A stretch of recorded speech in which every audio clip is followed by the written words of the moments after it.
Good morning once again mga ka-builders. Gusto ko i-update. Ito yung sinabog namin munggo ng mga anak ko nung isang linggo.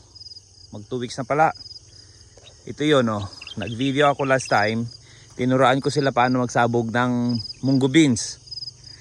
Oh, ito dahil hindi kami expert pare-pareho. Yung nagturo hindi expert. Ayan. Parang pampunla sa dami oh. Kumpul-kumpul. Munggo yan eh.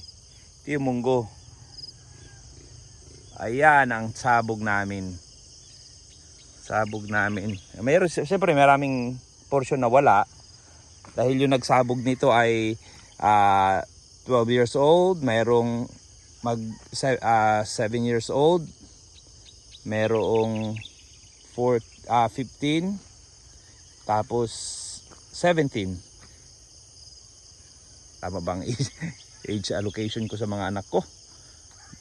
Designation ko sa mga anak ko ng age nila hindi ko sensya na. Yun na yun. So ito. So mayroong portion na walang laman. Mayroong portion na kumpulang laman. That's good. Congratulations mga anak. Napatubo natin. Mga green thumb kayo. Oh, napatubo natin yung munggo eh. Sabi kasi nila may mga tao na magtanim ka hindi tutubo. Napansin ko naman tumubo.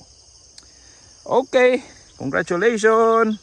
Ang plano ko dito sa munggo, yung iba gulay, yung iba pag medyo malapit na siyang pag vegetative stage na siya, malapit na siyang mamulaklak, bubunutin ko yan, kukunin ko yung pinaka roots nila. May mga nodules doon na nitrogen fixing yun eh.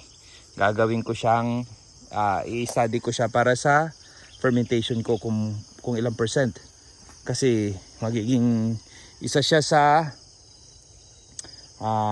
materials ko para sa aking ginagawang organic fertilizer.